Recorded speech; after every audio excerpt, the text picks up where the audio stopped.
Alright, people, I am sitting here with 2.5 full pages of notes from Raw today. Let me check the date here. The July 3rd edition of Raw, and we are here for the Raw review. Oh, this is gonna be fun. Strap yourselves in, ladies and gentlemen, because here we go. So we started off pretty strong this week. We had a pretty good opening package segment with Enzo and Cass. I really enjoyed that promo segment. It really showed the emotion and everything. And then we had Enzo himself coming out to make a good... And I love his reaction. Enzo gets a very decent reaction after what he's been through. Cuts a good promo, as always. He's coming off more legit in his promos instead of just a major goofball. And especially in the second part of the promo where he dropped the mic, then picked it back up. And I love the heat that Cass is getting. Cass is getting great heat whenever they cut to him backstage. He got immediate boos, and then I love the fact that when the Enzo's fighting back, he jumped Cass, but thankfully, we all know how that would have really turned out. So thankfully, they got separated before anything major happens, and now they're having a match this Sunday. I don't remember if that's going to be on the pre-show or on the actual card, but we'll find out.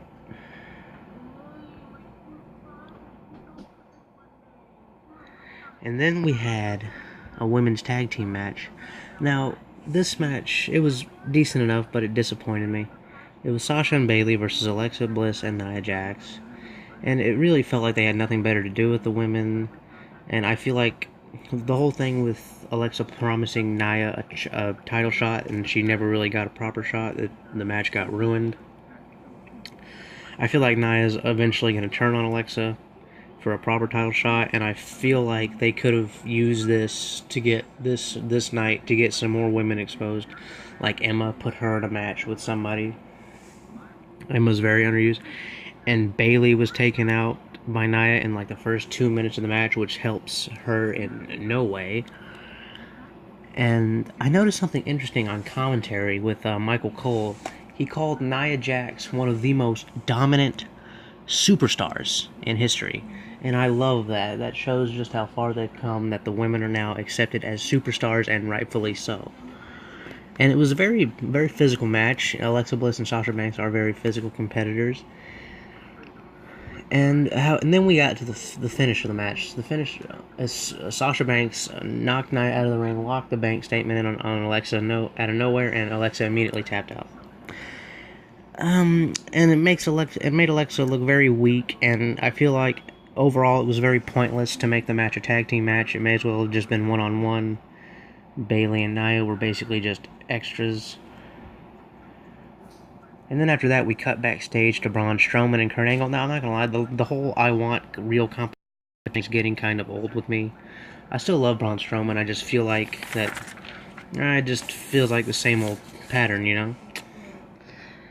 And then in between segments, we had a Lesnar and Brock Lesnar Samoa Joe promo package, and I love hearing Joe talk. He has such a great level of intensity, and he comes off as a legitimate threat. He looks great, looks like a beast. Brock is always entertaining to watch in these promos, but just the way he talks now, he doesn't care about what he says. Both men look great, and the build-up for this match so far is amazing. And then we had probably the most disappointing match of the night, Cedric Alexander versus Noam Dar. The crowd didn't care. Cedric came out at first, and the crowd was pretty dead. I can't stand Alicia Fox.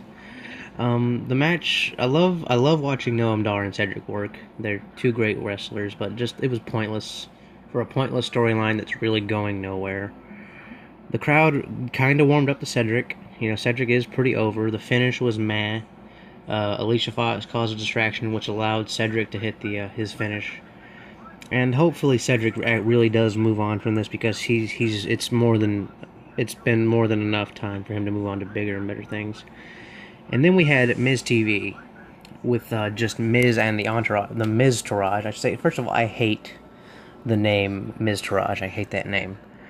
But I do love that Bo and Kurt are doing something. They've been underappreciated for quite some time now. The crowd loved Miz tearing into the Ball family, and I did too. I thought last week's segment was ridiculous. Now, and I feel like I'm getting a little bored with the Dean and Miz feud. I feel like they really need to move on to better things. Miz needs fresher opponents, and Dean just needs something totally new. And I feel like Miz talked about how everyone really had their eye on Dean whenever he first showed up back in 2012. Expected him to be the breakout star. You know, he had the charisma and the ring skills, and it didn't really happen. And I felt there was some sad truth to that work. And during this promo, you know, I just felt the truth from it. It was a good promo. For Miz is always a good promo. And then, of course, Dean came out to interrupt. And Dean got a good reaction. Dean usually does get a pretty solid reaction, which I enjoy. I do love Dean Ambrose. And Dean starts talking about how he wants his rematch, and then all of a sudden, out of nowhere, here come Heath Slater and Rhino. Now, I love Heath Rhino. Love Heath Slater. Heath Slater cuts a pretty good promo. People loved him. And then all of a sudden, Heath says he wants a title shot at the IC. He wants a shot at the IC title because he was the last person to pin The Miz. And then all of a sudden, Kurt Angle comes out, and I love how Kurt was actually conducting the "You Suck" chants. That just made me giggle. And then Miz insults Kurt, and Kurt gets mad, and he says, "You know what? Dean gets his rematch at the pay-per-view at Great Balls of Fire, but it's going to be Miz versus Heath Slater tonight for the IC title." And so we go to commercial break, we come back, and it's the Miz and Heath Slater, and Miz actually wrestled in his, he just took off his suit jacket and wrestled practically in his suit, and it was pretty great. So, and then we had Dean on guest commentary, and Heath still gets a great reaction from the crowd, and I love him. And I feel like he's so underrated. He puts on very entertaining matches, in my opinion, the way he works. And he just, all about Heath is very underrated, in my opinion. And then we had, like I said, Dean on guest commentary, and Dean always manages to be fairly entertaining on guest commentary. The match was pretty decent, back and forth, good match. Probably the second best match of the night. And there was this one spot, Heath hit and turned it a vomit drop on The Miz, and that was nasty. It was just, Miz wound up with split pants, which I kind of figured was going to happen. Pretty decent, very decent match. The finish was kind of predictable, though. The Miztourage wound up causing a distraction, which allowed Miz to get the win. And so, in the end, you know, Dean Ambrose came down, tried to save Heath and Rhino from the Miztourage, but the Miztourage actually stood tall over this. They beat up Dean. So Dean wound up laid out, and those three stood tall, and I thought that was a decent enough way to end it. And then we had a Titus Brand promo. Titus O'Neil and Apollo Crews backstage, and Titus says, you know, Braun Strowman wants competition tonight, why don't you face him? And Apollo's like, I don't know, you seen what that guy's been doing to people? And Titus says Braun has been making stars. I love Titus O'Neil. And he basically just hypes up Apollo to try and get him to face Braun Strowman. And then we have the Shattered Truth, the premiere of the Shattered Truth. So the crowd loves old school Goldust. I do. Great stuff.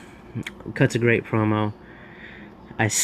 He got wutted like once. Like they tried to wut him once, and he immediately shut that down. I hate the what chant so much, and apparently so does Goldust, because he did not let it keep going. He immediately shut it down, and then the Shattered Truth is basically a fancy version of him beating up Truth from the week before. It was a rather lame beatdown, to be honest. And then at the end, Truth just shows up behind Goldust with a bowl of popcorn. I thought that made me laugh. Goldust and Truth are two very charismatic people, and they do work rather well together, so I'm looking forward to see how that goes. I don't know if they announced that they're having a match or not.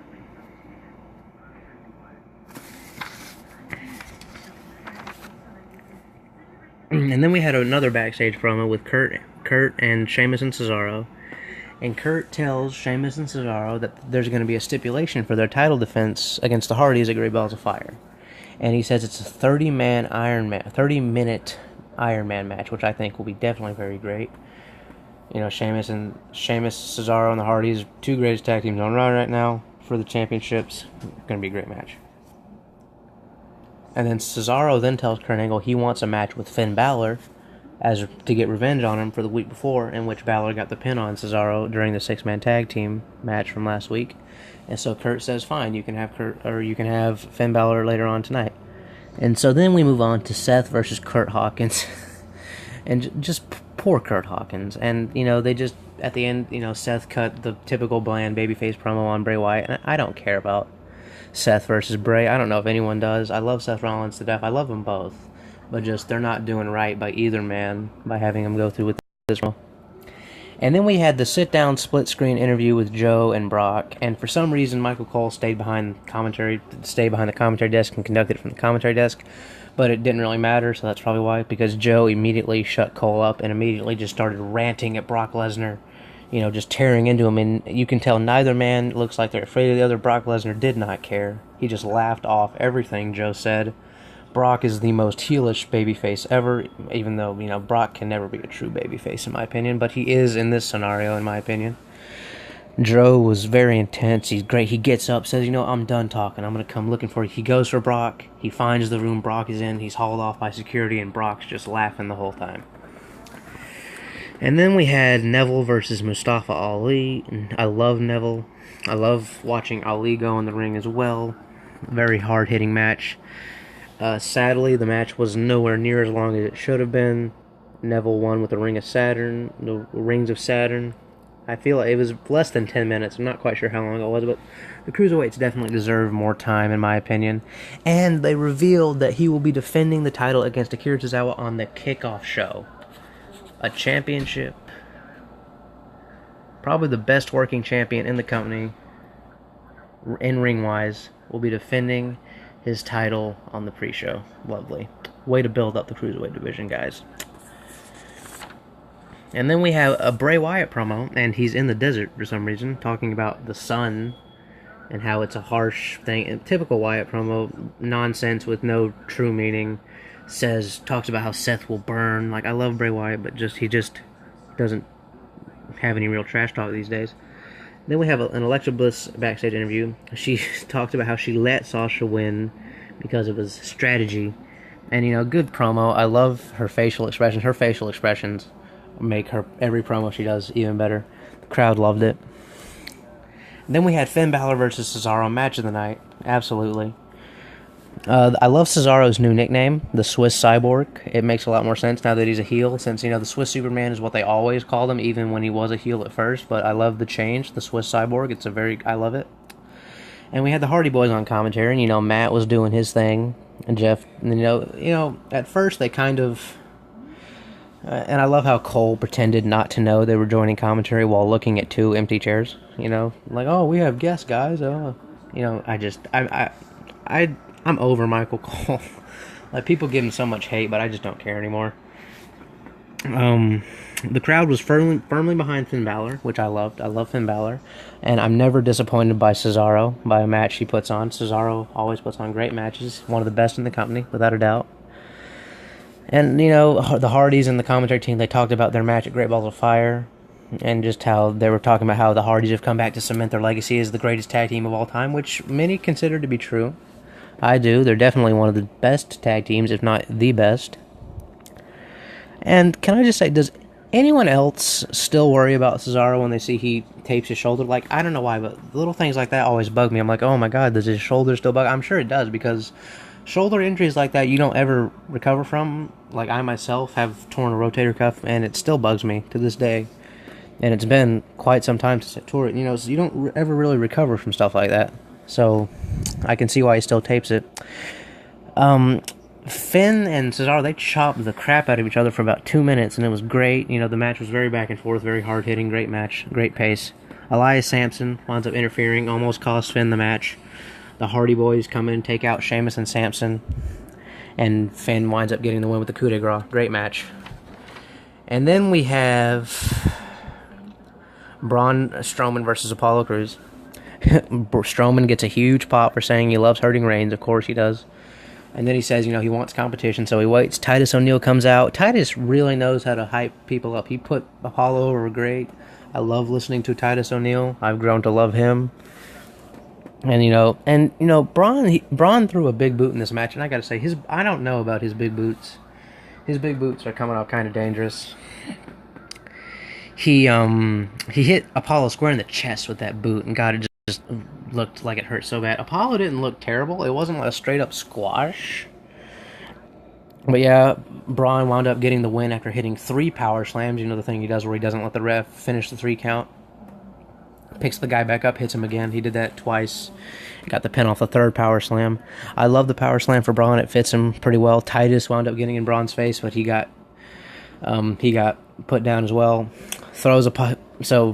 Braun goes, throws Apollo in the ambulance, gives it the old slap on the back to tell it to take off. It doesn't take off, so he winds up going to the door. Boom, it's Roman Reigns, of course. No one cared. People booed. You know, I'm hot and cold on Reigns, like I've said. So yeah, people boo. Him and Reigns go back and forth, and the show pretty much ends with neither man really standing tall. They both just kind of had a stare-off. So yeah, Raw was pretty decent this week, and we'll be doing our best to do SmackDown Live tomorrow, even though it's going to be 4th of July. We'll do our best to get the review out. So thanks for watching, and yeah, we'll see you next time.